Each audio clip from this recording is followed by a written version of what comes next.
Good evening, everyone. Tonight we will be reading The Little Match Girl by Hans Christian Andersen. So sit back, relax, bring out your softest pillows and your coziest blankets, maybe a warm drink like tea or cocoa or honeyed milk, and let's get started. It was so terribly cold. Snow was falling and it was almost dark. Evening came on, the last evening of the year. In the cold and gloom, a poor little girl, bareheaded and barefoot, was walking through the streets. Of course, when she had left her house, she had slippers on. But what good had they been? They were very big slippers, way too big for her, for they belonged to her mother. The little girl had lost them, running across the road, where two carriages had rattled by terribly fast. One slipper she'd not been able to find again, and a boy had run off with the other, saying he could use it very well as a cradle someday when he had children of his own. And so the little girl walked on her naked feet, which were quite red and blue from the cold. In an old apron she carried several packages of matches, and she held a box of them in her hand. No one had bought any from her all day long, and no one had given her a cent. Shivering from cold and hunger, she crept along, a picture of misery. Poor little girl. The snowflakes fell on her long fair hair, which hung in pretty curls over her neck. In all the windows lights were shining, and there was a wonderful smell of roast goose for New Year's Eve. Yes, she thought of that.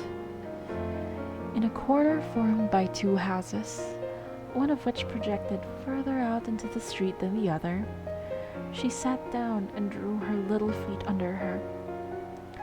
She was getting colder and colder, but did not dare to go home, for she had sold no matches nor earned a single cent, and surely her father would beat her. Besides, it was cold at home, for they had nothing over them but a roof through which the wind whistled, even though the biggest cracks had been filled with straw and rags.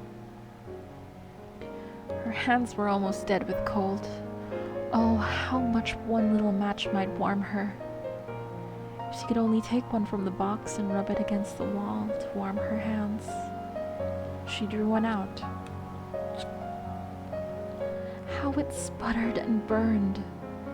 It made a warm, bright flame, like a little candle, as she held her hands over it. But it gave a strange light. It really seemed to the little girl as if she were sitting before a great iron stove with shining brass knobs and a brass cover. Oh, how wonderfully the fire burned! How comfortable it was!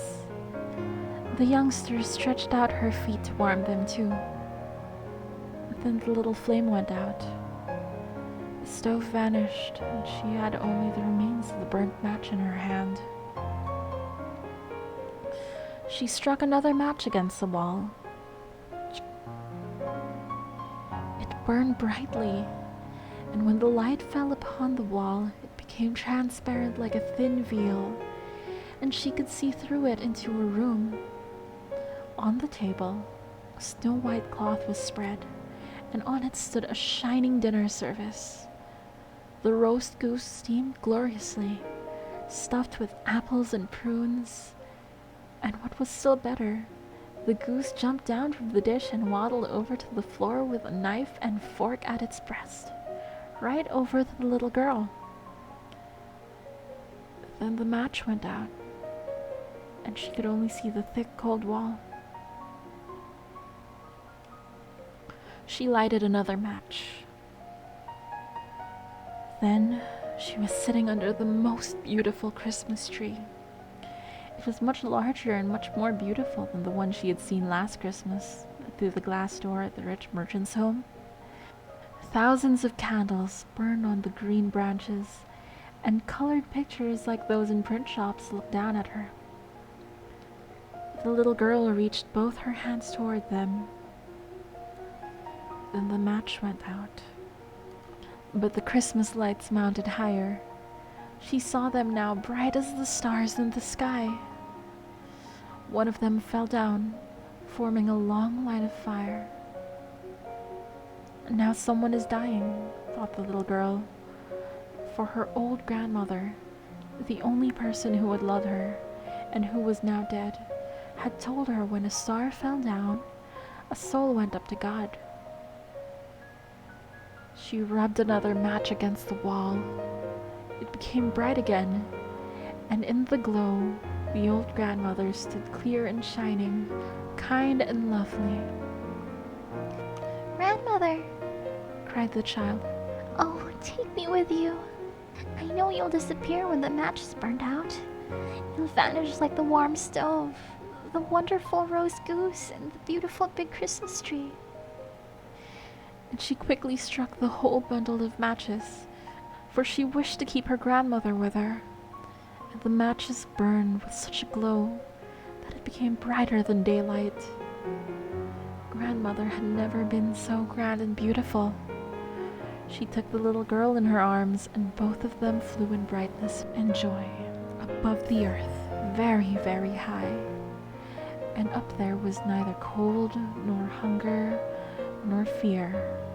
They were there with God. But in the corner, leaning against the wall, sat the little girl with red cheeks and smiling mouth, frozen to death on the last evening of the old year. The New Year's sun rose upon the little pathetic figure. The child sat there, stiff and cold, holding the matches, of which one bundle was almost burned. She wanted to warm herself, the people said. No one imagined what beautiful things she had seen, and how happily she had gone with her old grandmother into the bright new year. The end. Well, that just about wraps it for The Little Match Girl by Hans Christian Andersen. As it always is, this classic tale is quite dark. Not the most cheerful end to the year, however, perhaps the most apt time of the year wise. Now, before I end this video, our very first story time together, which ended on quite a sad note, I'd like to wish you all happy holidays. This should be up shortly after Christmas and somewhere between it and New Year's, so a little early to be saying Happy New Year's, and a little strange to be saying it here too.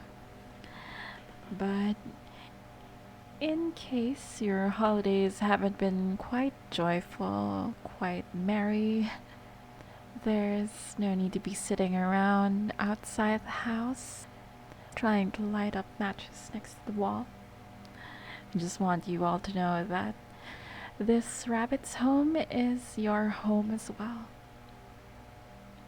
So don't hesitate to knock on the door.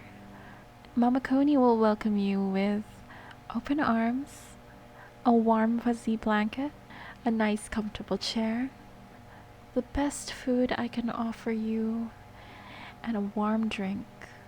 Maybe some warm hugs if you're up for that.